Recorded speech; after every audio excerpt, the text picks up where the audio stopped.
Hello, welcome to How to Play Oklahoma Gin Rummy, a game for two players.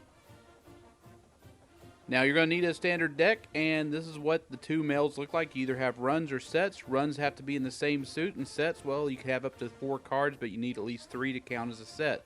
Here's an example of Gin. Now, here's an example of Big Gin. That's 11 cards melded versus 10. Now, if we split that run up, we have 2 different runs. As long as we have all 10 cards melded together in a run, we have Gin. Here, the king does not wrap around to the ace does not wrap to a king. They cannot be in the same meld. This is not a run because nothing's in the same suit.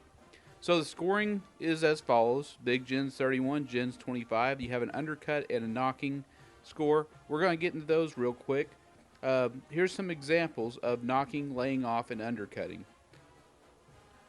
So in this first example here, we see player 2 draw a card and signal a knock by placing a card face down. He then reveals his hand. So he's got a deadwood of 1, and player 2 notices that he has a 7 of hearts that he can fit onto somebody else's, the other opponent's run in hearts, because it is also in hearts. So in that case, he would get an undercut bonus of 25 plus the difference in deadwood, which in that case would have been 1. So this time, player 2 takes the discard and declares he has Big Gin. But player 1 had Gin at the time, so what happens here? Well, there's no difference in deadwood. What will happen is you'll have the Big Gin bonus of 31 points, and you get nothing for the deadwood, so you only score 31 for player 2. Now, player 2 knocks. He has an ace as his deadwood. Player 2 reveals his hand, and he notices he has a 7 and 8 of hearts, which he can lay off. Now, player 1 has undercut player 2 and earns the difference in deadwood, which in this case will have a 25-point bonus plus 1, so he'll score 26 points. So now we see player 1 knock. Player 2, boy, that was not smooth. Player 1 has a deadwood of 3. Player 2 then reveals his hand, and he has Gin. So in this case, player 2 undercut player 1, so he gets 25 plus the 3, so he scores 28 overall. Now player 2 knocks, reveals his hand, and shows a deadwood of 4. Player 1 goes ahead and shows his hand and shows a deadwood of 3. So in this case, since player 2 knocked, player 1 gets the undercut bonus. There's no need to lay off in an undercut. You just have to have a lower deadwood. Now in this example, player 1 knocks. Same cards as before, except this time player 1 knocked. He has a deadwood of 3. Player 2 reveals his hand and shows a deadwood of 4. So 4 minus 3 equals 1, so player 1 scores 1 point for that hand. Now, if you actually go through your draw deck and nobody has knocked, that round results in a tie, then you go ahead and just pass the cards to the next player, who is going to be the dealer, and neither player scores a point. You just count it as a tie. So let's get on to some scenarios with the knock card. The first card revealed is the knock card. So we have an ace of spades. In this case, any ace you need to play for Gin, any spade, points are doubled for the round. We had a 9 diamonds, so you can't knock unless you have 9 or less. In this case, the 3 of spades, you can't knock unless your deadwood is 3 or less, and points are doubled. Kings are worth 10. Kings, queens, and jacks and 10s are worth 10 points. You can't knock unless you have 10 or less. Here you can't knock unless you have 8 or less. Here you can't knock unless you have 2 or less, and points are doubled. So any spade, points are doubled. And so if you get an ace, you have to play for Gin. Points are normal because it's an ace of clubs. So now let's go on to a real game. My wife will go ahead and shuffle the cards and deals out 10 to each player. Now, the first thing that's going to happen is the non-dealer decides if he wants to take or pass. In this case, I passed. Now the dealer gets to decide if they want to take. They take. Now, if the dealer would have passed, I would have gotten the first card of the draw deck, as I was the non-dealer. So play goes ahead and continues. We draw and discard, trying to build melds. And that's what the name of the game is. Try to build melds in your hand. Try to get all 10 cards melded. And if you can't get all 10, try at some point strategically to determine, is it a good time to knock. Now, usually you know it's a good time to knock if it's by how many plays you've made, how many cards you've picked up and discarded. If it's early, let's say you got 4 plays in so far, but you have the knock limit, then go ahead and put a card down and knock early. Now later in the game it's less wise to knock because, as we saw in the examples earlier, somebody might have Gin already and is trying to play for Big Gin, which is something that I like about the Oklahoma variant. The Big Gin means you're allowed to take more risk to get more points. So we had a knock there, which of course was the wrong amount to knock. So in that case, player 2 would get the undercut bonus automatically because the knock limit was not followed. So it's a penalty. Early on in this game, when you're first learning it, you probably don't want to play with rules like that. But once you know the game and you know that case, like this example here, we can't knock unless our deadwood is 2 or less.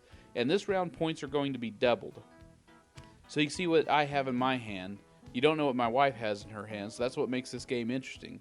So I didn't hold on to that 9 because I'm looking for a 10 of diamonds or a 7 of diamonds. I didn't hold on to that 7 because now I'm fishing for it and I caught it. Setting down bait cards like that is one of the main things of this game. Sometimes you'll fish for cards tactically. Sometimes you won't. So now I have all 3 jacks that I need. So now I'm putting my melds together. So my deadwood is now a 3. And my wife knocks a 3 minus 1 is 2. So she scores 2 points there. And points are doubled, so that'll be 4 points overall. So now it's my deal. I go ahead and shuffle the cards, and actually it's her deal, so she shuffles and deals out 10 cards to each player. So that's all you have to remember. 10 cards for each player. A gin is 10 cards melded. A big gin's 11 cards melded. Runs have to be in the same suit. That's one of the harder rules to remember. A lot of people mess that up. I think Shut Up and Sit Down, this is one of the card games they talked about. They managed to mess up that rule. Hey, everybody does it, even game experts. So don't be upset if early on learning games you mess up the rules a little bit. It takes a while to learn a new game. No matter how simple it is, there's always some little wrinkle you have to get used to. Which is one of the things that was getting me on Basra when I made that video, was the wrinkles. It was the small details that were getting me. The main functions of the game and the mechanics I knew, but setup and points did not know. So there's a knock, and she scored a lot of points because I had a lot of deadwood. 25, 33 for deadwood. She had gin, so that would be 33 plus 25. That's 58.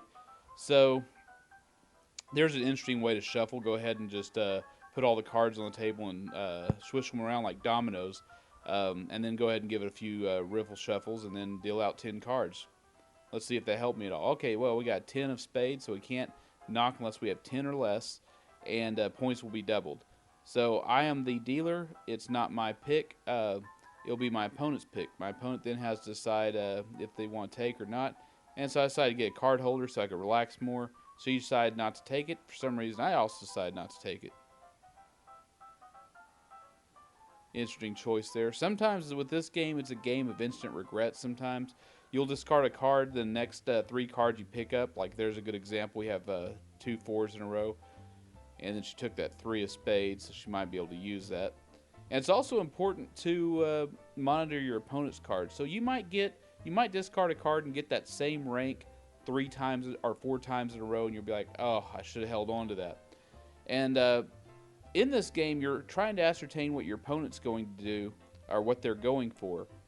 And so if you actually want to play this game with some serious competition, come to the Gin Rummy Association website. They run sometimes, I think, 4 tournaments a year in Las Vegas.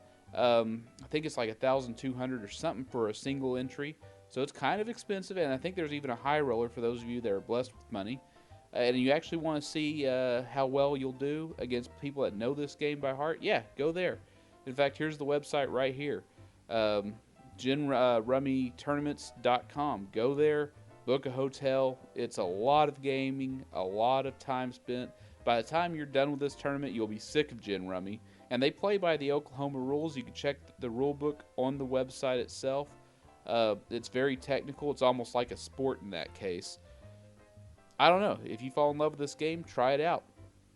It's going to be tough. And as always, if you actually want to play this game in public, meet new people in a public place, in a public setting that's safe for everybody, come to our subreddit, Card Game Meetups, on Reddit. Post your city, post what games you know. There'll be a lot of interesting people when we grow someday. We're right now 180 members, so we're a little short, but post on there anyways. And hopefully somebody in your city will eventually show up and want to play some cards, dominoes, dice games, any game, board games, whatever. Do come to our subreddit. Hopefully we'll be able to get something done. There's never been a better time to learn cards. And do subscribe if you enjoy these videos so you'll get updated as soon as I make a video. And believe me, I have plenty of ideas, plenty of games left to learn, and plenty of footage left to shoot. So there will be no shortage of videos coming in the near future. So do subscribe and do tell your friends about it. And I'll see you next